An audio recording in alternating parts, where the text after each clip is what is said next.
Last week I gave a general introduction to what is philosophy and what are the branches of philosophy. Basically, the Western philosophy and Indian philosophy, Islamic philosophy, and Chinese philosophy. There are different branches in this world of philosophy because each and every civilization, each and every culture, they have their own philosophies. That philosophy, when it comes to that very term, that you yourselves would have your own philosophies. You can say that's my philosophy. Yeah?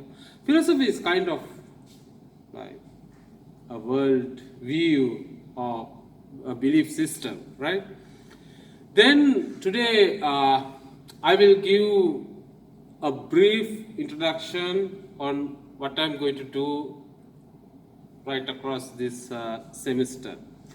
Because we have a very limited time frame and we cannot cover everything in philosophy. It's quite deep, it's quite extensive and quite comprehensive. So I am going to cover certain branches of philosophies and certain philosophers themselves. Some philosophers, not all, some significant, some important, and some legendary philosophers. Okay, basically, when it comes to the Western philosophy, I will be more focused on modern philosophy because that people have, widely discussed about old philosophies like pre-Socratic philosophy, Socratic philosophy, Hellenistic philosophy, Roman philosophy, and all. But modern philosophies, that in this country particularly, that people have paid least attention, have not discussed widely about modern philosophies and modern philosophers particularly. So I thought to discuss about modern philosophers, 20th century and 21st century philosophers, right? In this course. Okay. Basically, in French philosophy, I will be discussing about Jacques Derrida. He's a 20th century philosopher. He's a French philosopher. And Jean-Paul Sartre is also another 20th century philosopher. And Michel Foucault, another important figure. And Quentin Meillassoux. Meillassoux is quite young. He is in his 40s. And we can categorize him as a 21st century philosopher.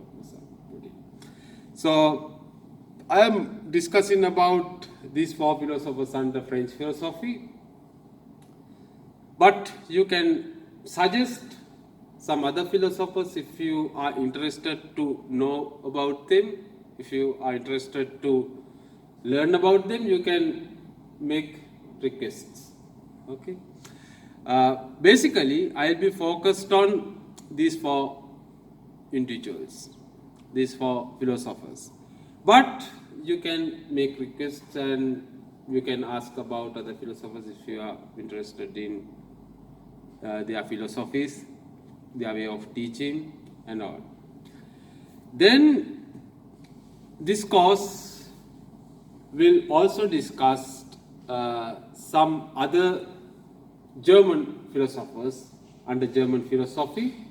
This is also basically based on 20th century and very modern philosophers. And particularly Martin Heidegger. But when it comes to German philosophy, there are wonderful figures, wonderful pillars are there, that they are so strong in philosophy tradition and they have shaped philosophy in the world. So I have selected like Georg Wilhelm Friedrich Hegel, Karl Marx, and Friedrich Nietzsche. Okay, these three philosophers will also be discussed in addition to Martin Heidegger. Heidegger is a 20th century philosopher, but other philosophers belong to 18th and 19th centuries. But they have made a profound influence on our thought. See, Karl Marx, even today, even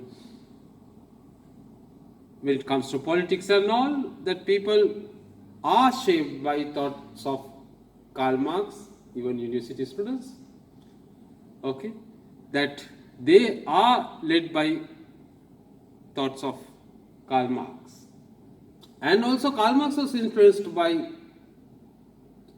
Hegel himself, and then Friedrich Nietzsche is a wonderful thinker who has been a turning point in Western philosophical tradition, because due to philosophical teachings and philosophical inventions of Friedrich Nietzsche, many changes in the Western thought were witnessed. For example, very seed of idea can be traced in Nietzsche's thought when it comes to postmodernism and post-structuralism. Okay. Then I will discuss about two philosophers in analytic philosophical tradition. They are Bertrand Russell and Ludwig Wittgenstein. There were two branches in Western philosophy. One branch is called continental philosophy, that was led by basically French philosophers and German philosophers. Analytical philosophy is quite based in English speaking world, based on English speaking philosophers like Bertrand Russell, but individuals like Wittgenstein can also be put in this particular stream, that particular analytical philosophy. That I will be discussing about them later on, what is difference between continental philosophy and analytic philosophy. Analytic philosophy is more focused on scientific thought, but continental philosophy is not that centered on scientific thought. Particularly Bertrand Russell himself is a mathematician. Wittgenstein is an engineer, and as well as is a mathematician. Their thought is quite, but they have contributed a lot to humanities. Okay, particularly linguistics and language related other studies. Right. Then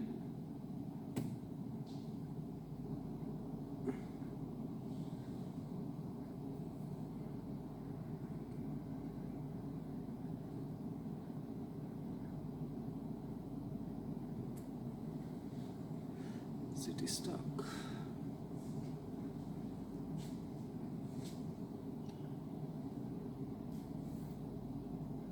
Yes. Stuck.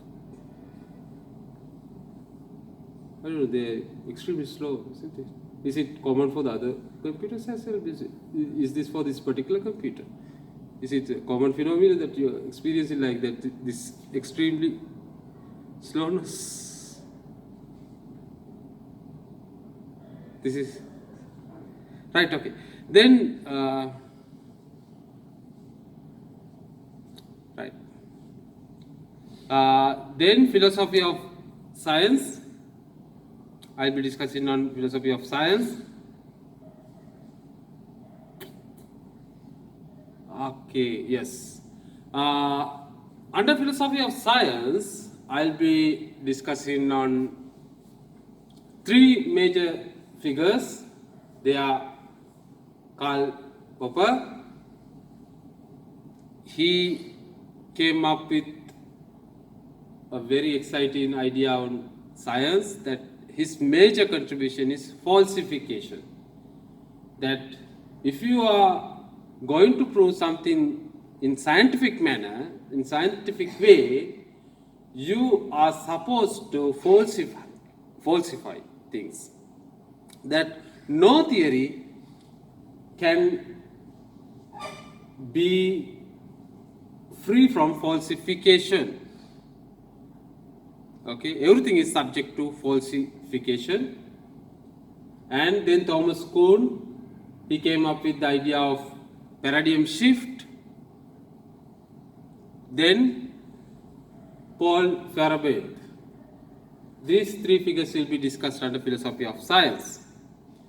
Then I will be focused on Indian philosophy as well. Then Jainism, Buddhism, Hinduism, and the Shramana traditions. Okay, maybe that like all 6 Shramana traditions in India, for example, Makkali Gosala, Pakuda Kachayana, and like people like them. They have their Sanjay Bellattikutta. They had their own philosophies. We have repressed their philosophies. Okay, that I'll be discussing about them as well. Then Islamic philosophy. This is again an underestimated area, understudied area, because during the medieval time, actually science and mathematics was curated by Islamic philosophers. Avicenna, Al-Ghazali, Averroes, these 3 figures, the list is quite big. There are a number of scientists and mathematicians you can find in Arab countries that who had contributed to propagation of mathematics and science in certain period of time. Because the modern science and modern mathematics have been highly influenced by Arabic texts. I mean, a great deal of Arabic texts had been converted, had been translated into European languages at the end of the medieval time, maybe 14th, 15th, 16th centuries. And modern science and modern mathematics had been highly shaped by the Arabian thinkers. Also, I will be discussing how Arab world has been demonized.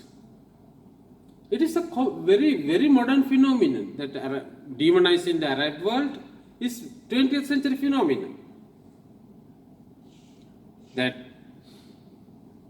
people think Arab world has done nothing for the propagation or advancement of the human civilization. That's wrong. That's a wrong picture painted by certain dominant figures.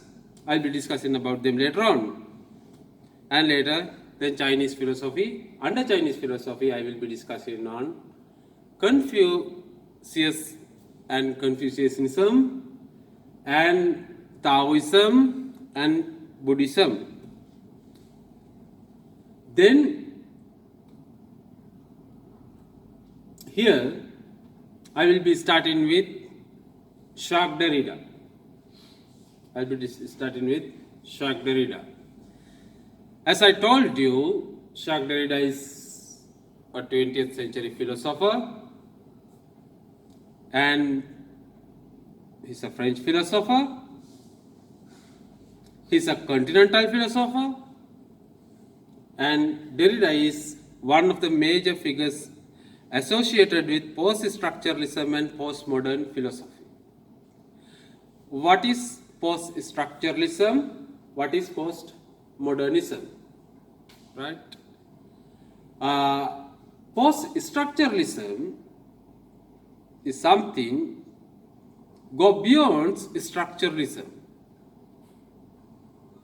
Right? A certain number of philosophers, thinkers were centered on structuralist worldview. Everything is created on certain concrete elements, some atomistic things. For example, actually Newtonian thought is structuralist. When it comes to language and other studies, Ferdinand de Saussure, he is a structuralist. Right? Structuralism is that there are certain structures we can figure out, some clearly defined structures are there. For example, if you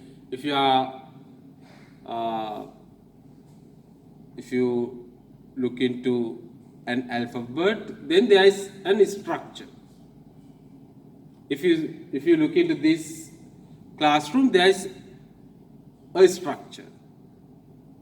In an alphabet, there is a structure. Then the final reality, the ultimate reality is also structural in the sense of those philosophers that is structuralists, that everything is structured. The world is structured. The world is composed of individual humans, like that. The classroom is structured with certain units, that you are believing in some single units. That's structuralism, right?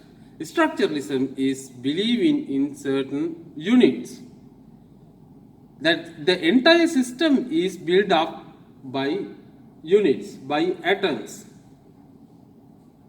That's an atomistic view on the world. Post-structuralists, particularly Jacques Derrida, he deconstructed this atomistic view. He deconstructed, right? He deconstructed post-structuralist. He deconstructed the structuralist notion of this world, that everything is created by units, by atoms. He deconstructed it.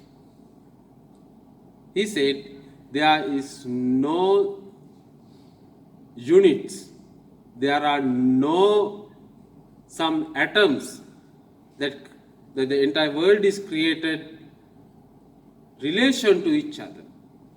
No certain meaning for certain units, certain atoms. Okay. Postmodernism is more or less similar to post-structuralism. Some critics use interchangeably with post-structuralism and postmodernism. In postmodernism also, there are no structures. In postmodernism, you do not have universal meanings. In postmodernism, you do not have binary oppositions. You cannot say something is good, something is bad. Something is better, something is not better. right? There are no universal meanings. I will be discussing about them later on, but the basic idea is that all the binary oppositions and all the structures are rejected in post-structuralism and postmodernism. Derrida developed a strategical deconstruction in the mid-1960s. Deconstruction, this is a very important strategy, but Derrida doesn't like to give a certain meaning for deconstruction, because one of his friends from Japan asked him to give a certain definition for deconstruction. Derrida gave around 13 definitions, but Derrida keep deconstruction open, not a certain definition for that thing. Derrida rejects certain definitions, like Derrida says, deconstruction is not a critique, deconstruction is not an analysis, right?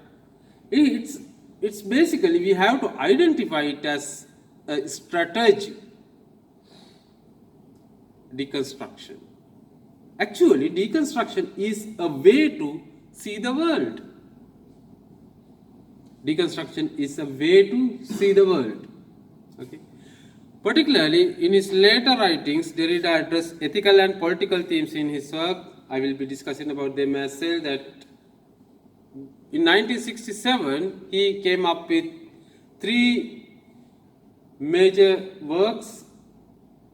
One of his, it can be branded as his magnum opus, that of grammatology. It was translated by Gayatri Spivak, of grammatology, in 1967. Another work, it was Speech and Phenomena and Writing and Difference. These 3 books were basically centered on language studies or linguistics. But later on, that Derrida addressed some political themes and ethical issues in his later writings, particularly in 1990s and early 2000. Right. Okay. Derrida referred to himself as a historian. Actually, historian means that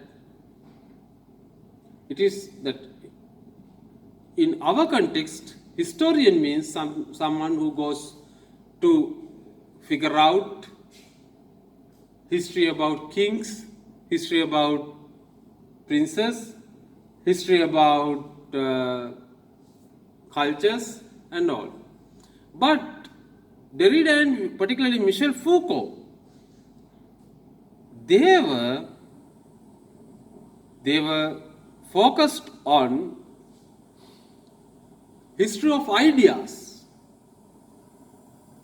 Derrida is particularly focused on certain ideas like logos. Okay? He questioned assumptions of the Western philosophical tradition and also more broadly Western culture. Derrida questioned assumptions of Western philosophical tradition. Actually, Derrida was influenced by Martin Heidegger, the German philosopher. Derrida thought the entire Western tradition, entire Western thought, entire Western philosophical culture is logocentric. It's logocentric. What is logocentric? Right? Logocentric means that things are centered on certain ideas, maybe divine ideas. Okay?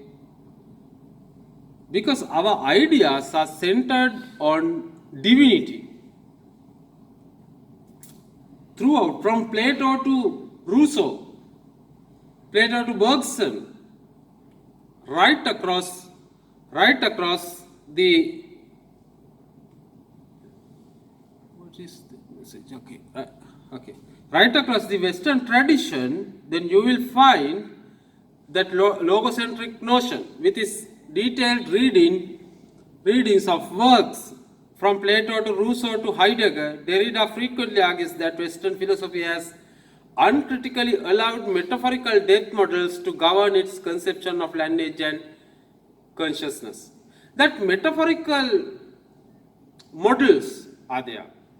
For example, that modeling of the world, right? That particularly when it comes to Newtonian science, you will find many models, many equations. These are metaphorical equations, metaphorical models. They are not the reality. They are not the reality. They are quite logocentric. Okay? Derrida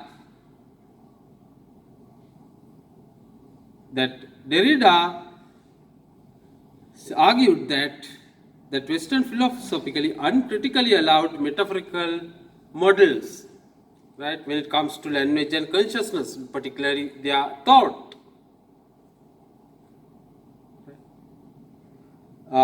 Before Derrida, we will have to speak about Ferdinand de Saussure. That Derrida significantly deconstructs Ferdinand de Saussure. Ferdinand de Saussure is that logocentric guy. Ferdinand de Saussure's philosophy is quite logocentric. How it can be logocentric? Saussure argues that language and writing are two distinct systems of science. The second exists for the sole purpose of representing the first. Saussure stated that there are two systems in the language. One is langue, one is parole. Langue is conceptual language. Parole is the practical, what we are practicing right now. In langue, there are some concepts linked with our language. Parole is the practicing thing. Language, Saussure insists, has an oral tradition that is independent of writing. It is this independence that makes a pure science of speech possible. That Saussure stated that writing is independent from speech. That throughout the Western tradition, speech had been given privileged position. Speech had been given privileged position. That means that what I am speaking is my authentic, my original thought, or I am, with my speech, I am linked to a divine knowledge. This is something authentic. That's a Western belief, from Plato to Saussure. Western belief is that writing is secondary. Writing is secondary, speech is primary. Speech is the divine thing. Speech is the original knowledge. Ideal thing is speech, and writing is the secondary thing. Derrida wanted to deconstruct that notion. Derrida wanted to deconstruct that notion, right? Okay.